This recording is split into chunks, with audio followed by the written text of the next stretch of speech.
l'histoire d'un tunnel reconverti. Un tunnel? Oui, juste derrière ces portes, des fromages s'affinent tranquillement. Mais il y avait des trains avant? Un tortillard, le taco, qui de 1910 à 1940 a relié Vichy à Crémaud. Et depuis plus rien. Non, à part une expérience de culture de champignons. Et puis, en 2009, Hervé Mons découvre ce lieu. Juste quelques travaux de circulation d'air et le tunnel est converti en superbe cave d'affinage. Remarque, les fromages, c'est comme les champignons. Ça ne vieillit bien que s'il y a culture de moisissure. Exactement. D'ailleurs, moisissure, c'est le mot-clé du reportage. Tu sais quoi? Je sens que je vais avoir une petite faim. Le tunnel et les conditions dans lesquelles on a correspondent très bien à certains types de familles de fromage. Entre autres, pâte dure, pâte demi-dure. On vend, nous, le patrimoine français fromager. On vend essentiellement une grande partie de l'Europe, le Japon, les États-Unis, l'Amérique du Sud et l'Australie. Les laits sont collectés sur la zone là-haut, entre Saint-Jean-Chevalet, Thiers, puis Guillaume. Donc c'est tous des producteurs locaux. Et là, on est en train de travailler en définitive toutes les appellations montagne, on est en lait cru. On veut aussi avoir un réseau de producteurs qui soit vraiment avec une agriculture qui nous convient. Ici, il y a des produits qui sont arrivés le 7-12 et vous voyez déjà leur évolution. Vous les avez reçus, ils étaient comme ça. Et en 6-7 semaines, on arrive à obtenir ça. Là, vous avez la chronologie du produit. Produit en arrivage, produit à peu près à 2 semaines et demie, produit à peu près à 4-5 semaines et produit entre 6-8 semaines. C'est bien ce qui prouve que l'affinage, c'est la deuxième transformation du fromage. Parce que si on le goûte à ce stade-là, vous allez avoir, c'est pas mauvais, mais c'est insipide, il y a de l'acidité. Les sorties de ça, c'est à peu près toute la palette aromatique que vous trouvez. Ici, vous allez lui trouver de l'acidité, mais vous allez commencer à trouver que les goûts évoluent un peu. Là, il y a des arômes qui vont commencer à se concentrer, puis la pâte va devenir crémeuse et plus caoutchouteuse, parce que là aussi, la pâte est en train de se transformer. Puis quand vous êtes sur le dernier, là, vous avez la combinaison aromatique, la combinaison de protéolyse, c'est-à-dire les pâtes qui sont crémeuses, les onctuosités et les arômes. Donc là, voilà. Mais c'est assez incroyable, parce que tant qu'on n'a pas fait l'expérience, on ne se rend pas compte que c'est vraiment un autre fromage. C'est devenu autre chose. Alors là, on est en train de passer sur des tomes de chèvre. On développe beaucoup de moisissures qui sont essentiellement des pénicilliums, on a des géotrichums, on a des candidums, on a des mucors.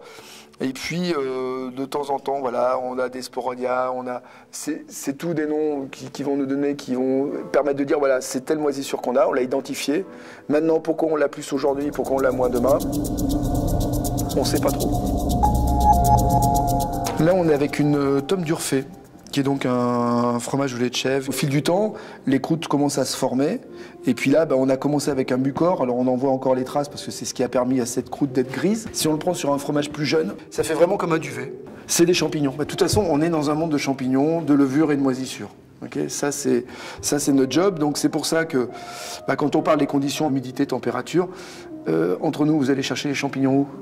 Okay, sous les feuilles, dans les bois. Donc humidité, fraîcheur, pas trop de lumière, voilà. Donc là, on est exactement dans les mêmes conditions. Puis après, on va avoir des petites moisissures qui boutonnent un petit peu blanches comme ça. Là, on est plus sur un type un petit peu candidum. Et puis après, on en a un autre qui font ces petites pointes jaunes.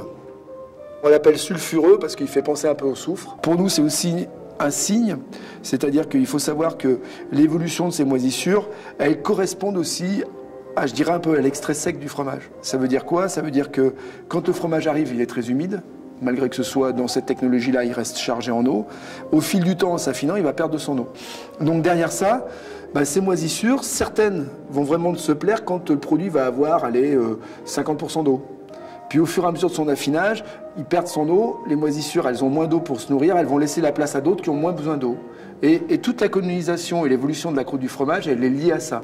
Alors ça nous fait râler aujourd'hui quand on voit des produits qui sont vendus sous plastique, sans croûte. Ça veut dire que là, il ne s'est rien passé du tout, si ce n'est qu'on a voulu les vendre très vite et qu'ils ne perdent pas de l'euro pour gagner plus d'argent. En gros. Voilà.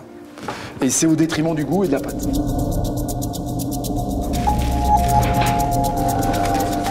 Oui, on apprend sur le tas et à la fois, il y a aussi des écoles qui existent. Il y a ce qu'on appelle les ENIL, les écoles nationales de l'industrie laitière. Elles sont 4 ou 5. Pourquoi on a monté notre propre centre de formation? C'est parce qu'aujourd'hui, les gens soi-disant qui étaient formés pour être affineurs, quand on travaillait ensemble ou quand ils arrivaient dans l'entreprise, on avait un peu du mal à bien se comprendre. On s'est dit à partir de ce moment-là, on n'a qu'à faire nous notre propre système. On a monté des caves d'affinage aux États-Unis, on est en train d'en monter au Japon, on travaille avec des gens en Franche-Comté, on travaille avec des Savoyards, on travaille avec des Auvergnats, on travaille avec tout le monde. Et en fait, aujourd'hui, l'idée, c'est vraiment de dire, voilà, on fait notre tour de France. C'est-à-dire, part en stage, va voir comment on va affiner vraiment que ce produit-là, comment on va affiner que ce produit-là. Et tout ça, ça nous donne une expérience, une vision des choses qui fait qu'après, on se l'approprie, puis on l'adapte à nos conditions à nous, quoi. Ce qui me plaît, c'est d'être un peu à l'opposé de tout ce qui s'est passé, parce que on a voulu tout aseptiser, on a monté une espèce de crise incroyable contre les microbes, contre la moisissure, contre tout ce qui était des développements de levures naturelles, mais qu'on a voulu proscrire. Entre nous soit dit, si nous on est vivants et qu'on est sur cette planète, c'est grâce au monde de l'infiniment petit, toutes les bactéries qui nous ont aidés à vivre jusqu'à aujourd'hui. Hein. Donc nous, c'est vrai qu'on aime bien dire, voilà, nous on est des développeurs de moisissure, quoi. Et c'est vrai que c'est sympa parce que c'est ce qui nous fait vivre et c'est ce qui donne du goût à nos fromages. Sympa cette visite, hein, Guillaume, t'en as pensé quoi? Ben, simplement, j'ai faim.